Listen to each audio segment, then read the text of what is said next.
მოგესალმებით მეგობრებო. ეს არის YouTube არხი საფეხბურთო ნიუსები. დღეს ჩვენ ვიდეოში შემოგთავაზებთ ხელსხლ ტრანსფერებსა და საინტერესო მოვლენებს ფეხბურთში. თუმცა სანამ ვიდეოს ყურებას დაიწყებთ, მინდა გთხოვოთ, რომ გამოიწეროთ ჩვენი YouTube არხი, რადგანაც ეს ჩვენ გვაძლევს ძალიან დიდ мотивაციას.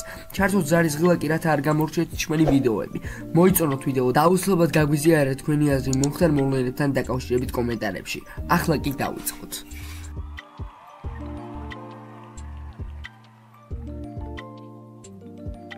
იტალიის სერიას მე-16 ტურში ხვიჩა კვარაცხელიას ნაპოლი უდინეზეს დაუპირისპირდა და 3-1 იმარჯვა. ქართველმა ფეხბურთელმა შეხვედრაში მონაწილეობა ტრამვის გამო ვერ მიიღო და მის ნაცვლად ძირითად შემადგენლობაში დავით ნერიში გამოჩნდა, რომელმაც კარგი შთაბეჭდილება დატოვა და იტალიური გამოცემებისგან საქებარი სიტყვები დაიმსახურა. La Gazzetta dello Sport. რჩება შთაბეჭდილება, რომ ნაპოლის 7 ნომერი ბედის წერის ნიშანია.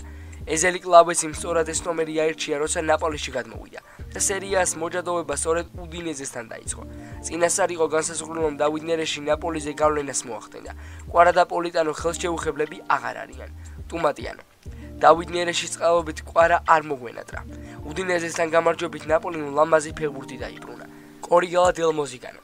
დავით ნერეშმა ნაპოლის მაისურით ყოველთვის უნდა ითამაშოს. ის მატჩის საუკეთესო ფეხბურთელი იყო და მოსაწყენი მომენტი არ ქონია. მან ნაპოლის კვარაცხელიაზე რაღაც მეტი მისცა. ნაპოლი 1975. შეტყობინობა ყველასთვის და განსაკუთრების ერთისთვის. ვინც არ იყო და ალბათ არ შემდეგ ტურში იქნება. კვარაცხელიას თავისი ადგილის დასაბრუნებლად ორმა გიშრომა მოუწევს. მიუხედავად იმისა, რომ ჯერ კიდევ ნაპოლის სახე და სიმბოლოა. შეგახსენებთ, რომ ხვიჩამ გასულ ტურში დაზიანება მიიღო. როგორც ნაპოლის სამედიცინო შტაბი უწყება მკურნალობის პროცესი იმაზე უფრო კარგად მიმდინარეობს, ვიდრე მოსალოდნელი იყო და თუ რაიმე გაუთვალისწინებელი შეფერხება არ მოხდა, კვარა გუნდს მომდევნო შაბათს ლიგუერში გაყვება და შესაძლოა ანტონიო კონტემ ჯენუასთან რამდენიმე წუთის ასპარეზობის საშუალება მისცეს. ვარაუდობენ, რომ ნეაპოლური კლუბის დამრიგებელი მედიკოსებს უახლოეს დღეებში შეხვდება და მათი რეკომენდაციების საფუძველზე გადაწყვეტს, რამდენად შესაძლებელი იქნება ხვიჩას დატვირთა მომდევნო ტურში. შეგახსენებთ, რომ იტალიის ჩემპიონატის ლევანდოვსკის გათამაშებაში კვარაცხელიას ანგარიშზე უკვე 5 გოლი და 3 საგოლე პასია. დღეს უდინესში სტუმრობის შემდეგ ნაპოლი 2024 წელს კიდევ ორ მატჩს ჩაატარებს და 21 დეკემბერში გენუაში სტუმრობის შემდეგ 29-ში სტადიონ მარადონაზე ვენეციას უმასპინძლებს. ლიგა 1-ის მე-15 ტურში გიორგი მიქაუტაძის ლიონის სტუმრად ლიგა 1-ის ლიდერს და საფრანგეთის ერთ-ერთ გამორჩეულ კლუბს პესჟს დაუპირისპირდა. დედაძალბურ ბრძოლაში 3-1 დამარცხდა. გიორგი მიქაუტაძე სასტარტო შემადგენლობაში იყო და მოედანზე 65 წუთი გაატარა. ქართველის შემტევის სასტარტოში ალექსანდრო ლაკაზეტის მაგივრად მოგვირინა და პიერ საჟის თობა გამართა. მე-40 წუთზე, როდესაც ანგარიში 2-0 იყო, გიორგი მიქაუტაძემ ჯალუიჯი დონარუმას კარში ბრწყინვალე გოლი გაიტანა და სხვაობა მინიმუმამდე შეამცირა. გოლის ეპიზოდში მიქაუტაძეს დონარუმასთან მცირე ინციდენტის მოუვიდა, რის გამოც ყვითელი ბარათი დაიმსახურა. იმის გათვალისწინებით, რომ ლიონს ბურთი იშვიათად ჰქონდა, მიქაუტაძე აქტიურობას მაინც ცდილობდა და რამდენიმე დასამახსოვრებელი ეპიზოდის ჰქონდა. საბოლოოდ პიერ საჟმა ქართველის შემტევის 66 წუთზე ალექსანდრ ლაკაზეტის შეცვალა. რაც შეეხება პესჟს გოლებს, ლიონის კარში გოლი უსმან დემბელემ, ვიტინიამ და გონსალუ რამუშმა გაიტანეს. მატჩის დასრულებისთანავე მედიის წარმომადგენლების ყურადღების ცენტრში ოლიმპიკის ფეხბურთელებიდან ბუნებრივია ერთ-ერთი გოლის ავტორი მოიქცა, რომელმაც მოკლე, თუმცა საინტერესო კომენტარი გააკეთა. არ ვფიქრობ, რომ საქმე რაიმე კომპლექსურ პრობლემასთან გვაქვს. უბრალოდ უნდა ვითამაშოთ ისე, როგორც რეალურად შეგვიძლია და მეტი სითამა მიგჭირდება, რისი გაკეთებაც არ გამოგვივიდა, განსაკუთრებით კი მეორე ტაიმში. შესვენების შემდეგ თითქოს ფეხბურთის თამაშს თავი დავანებეთ და მეტოქეს როგორც ბურთი, ასევე ინიციატივა დავუთმეთ. ასეთი კალიბრის მოწინააღმდეგე კი მსგავს შესაბამს არასოდეს გაპატიებს. შეხვედრის ბოლოს ქართველმა ფეხბურთელმა დონარუმასთან მომხდარ შეკამათებაზე ისაუბრა. არაფერი. გავისინე და მან ეს ცოტათი ცუდად მიიღო. მატჩის შემდეგ მივედი და უთხარი, რომ გამაბედნიერა იმან, რომ მას ბურთი თავზე გადაუგდე. სულ ეს იყო. გიორგი მიქაუტაძემ ლიგა 1-ის მიმდინარე სეზონში ლიონის მაისურით მე-15 მატჩი ჩაატარა და მე-4 გოლი გაიტანა. ამასთან მის ანგარიშზე 1 საგოლე გადაცემა. ქართველმა შემტევმა 2 გატანილი გოლით ევროპა ლიგაზე შეძლო თავის გამოჩენა. 15 ტურის შემდეგ ლიონი 25 გოლით სატურნირო ცხრილში მე-5 ადგილზე იმყოფება. პესჟ კი კვლავ დაუმარცხებელია და 37 გოლით პირველ ადგილს იკავებს. ლიონი ლიგა 1-ში მომდევნო შეხვედრას 5 იანვარს საკუთარ მოედანზე მონპელიეს წინააღმდეგ გამართავს. წლის ბოლო მატჩი 21 დეკემბერს საფრანგეთის თასზე ჩაატარებს. გერმანიის ბუნდესლიგა 2-ის მე-16 ტურში ბუდუზიუზი კარლსრუე რესბურგეს დაუპირისპირდა. ქართველი ფეხბურთელის გუნდმა 4-2 იმარჯვა, ბუდუმ კი დუბლი გაიფორმა და ბომბარდირთა დავაშის დაწინაურდა. ზიუზიუაზის წარმატებული ასპარეზობა უყურადღებოდ არ დარჩენილა და კიჩერმა ის ტურის სიმბოლურ ნაკრებში შეიყვანა. მიმდინარე სეზონში ბუდუ კიჩერის რჩეულთა შორის მესამედ მოხვდა და კარლსრუემ მას დამსახურებული ნომინაცია მიუღოცა. ქართველი თავდასხმელის ტურის საუკეთესო ფეხბურთელის ჯილდოს მოგების შანსიც აქვს.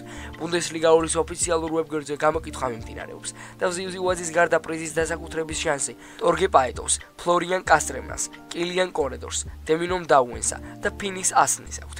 მე-16 ტურის შეხვედრის შემდგომ ბუდუმ და კარლსრუეს მთავარმა მწვრთნელმა ქართველის მომავალზე ისაუბრეს. ზამთარში ზიუზიუაზის გაყიდვას კატეგორიულად ვერ გამოურიცხავთ. ჩვენი სურვილია რომ ის კლუბში დარჩეს. ვერ ვიტყვი რომ რაიმე სახის სატრანსფერო შემოსავალი გამოვემუშაოთ. მინდა რომ მასთან კონტრაქტი გავახანგრძლივოთ და კლუბში რაც შეიძლება დიდხანს დარჩეს. თავის მომავალთან დაკავშირებით ადგილობრივ მედიასთან ბუდუ ზიუზიუაზი მას ისაუბრა. ქართველმა შემტევმა კომენტარი რესბურგთან 4-2 გამარჯვების შემდგომ გააკეთა, სადაც დუბლის შესრულება შეძლო. კონტრაქტი ზაფხულამდე მოქვს და მინდა სწორედ ამ დრომდე დავრჩე, რათა გუნდს დავეხმარო, მაგრამ ფეხბურთში ყველაფერია შესაძლებელი. ეს ეხება როგორც მომავალ ზაფხულს, ასევე ზამთრის შესვენებასაც. გერმანული მედიის ვარაუდით იმის გამო, რომ ბუდუ ზიუზიუაზის თამაში ტოპ ლიგებში სურს, არ არის გამორიცხული, რომ ზამთარში შესაბამისი შეთავაზებების მიღების შემთხვევაში კარლსრუემ მისი გაყიდვა მაინც გადაწყვიტოს. სხვა შემთხვევაში ბუდუს სეზონის ბოლოს კლუბთან მოქმედი კონტრაქტი ეწურება და დიდი შანსია, რომ გუნდი მან თავისუფალი აგენტის სტატუსით დატოვოს. ბუდუ ზიუზიუაზე მეორე ბუნდესლიგის მიმდინარე სეზონში 16 მატჩი ჩაატარა, სადაც თავით 11 გოლითა და 3 საგოლე გადაცემით გამოიჩინა. ქართველმა შემტევმა თავი გერმანიის თასეც გამოიჩინა, სადაც 3 ჩატარებულ მატჩში 2 გოლის გატანა და 3 საგოლე გადაცემის შესრულება შეძლო. თუმცა სანამ შემდეგ ნიუსზე გადავიდოდეთ, მინდა მოგიყვეთ ჩვენი სპონსორის Golden Future-ის შესახებ, რომელიც ეხმარება ფეხბურთელებს პროფესიონალურ დონეზე სათამაშოთ. თითოეულ ფეხბურთელს აუცილებლად უნდა ჰქონდეს საკუთარი კოვაჯი, სადაც თავისი ჰაილაითები იქნება ნაჩვენები.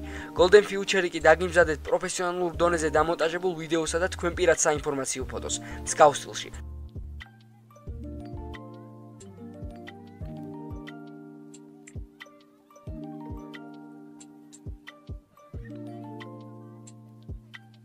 ყველაზე მთავარი კი ის არის, რომ თუ თქვენ გამოიყენებთ ჩვენი არხის პრომოკოდს საფეხბურთო ნიუს 128-ს, კომპანიისგან მიიღებთ 25%-იან ფასდაკლებას. Golden Future-ის TikTok და Instagram გვერდების ლინკი იხილეთ აღწერაში. გიორგი ჩაკვეტაძე ინგლისის ჩემპიონშიპის 21 ტურის სიმბოლურ ნაკრებში მოხვდა. ქართველი ფეხბურთელის ვოტფორდმა საკუთარ კედლებში West Bromში 2-1 დაამარცხა და ჩაკვეკრაზანების რიგებში ერთ-ერთი საუკეთესო გახდათ.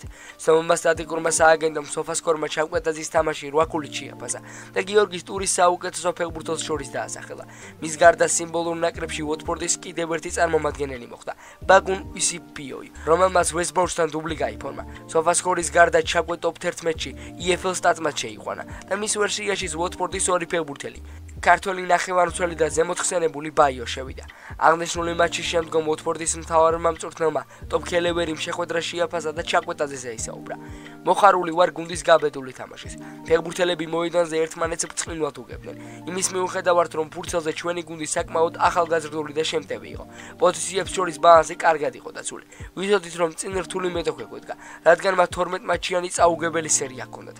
ამიტომ ძალიან ბედნიერი ვარ იმით, თუ როგორ ითამაშა გუნდმა ასეთი მოწინააღმდეგის წინააღმდეგ. გიორგი ძალიან პროდუქტიული იყო. თუ ნახეთ, ისინი მას მხოლოდ წესების დარღვევით აჩერებდნენ, მუდმივად მაისურით იჭერდნენ და ატრიალებდნენ, რაც ჩვენთვის ცუდად სანახავი იყო. შეგახსენებთ 21 ტურის შემდეგ ვოტფორდი ჩემპიონშიპის სატურნირო ცხრილში 34 ქულით მე-7 ადგილზე იმყოფება. თუმცა კონკურენტებთან შედარებით ერთ-ერთი ნაკლები მატჩი აქვს გამართული. გიორგი ჩაკვეტაძე მიმდინარე სეზონში ჩემპიონშიპის ყველა მატჩში მიიღო მონაწილეობა და მის ანგარიშზე 1 გოლი და 4 საგოლე გადაცემა. მომდევნო ტურში ვოტფორდი სტუმრად ბარლინს დაუპირისპირდება. მატჩი 21 დეკემბერს თბილისის დროით 7 საათზე გაიმართება. მეგობრებო, დღეისათვის სულოს იყო. თუ მოგეწონათ ვიდეო, აუცილებლად გამოიწერეთ ჩვენი არხი და ლაიქეთ ვიდეო. ასევე არ დაგავიწყეთ გამოიჭროთ ჩვენი Instagram და TikTok გვერდები. ჩვენ კი შევხვდებით შემდეგ ვიდეოში.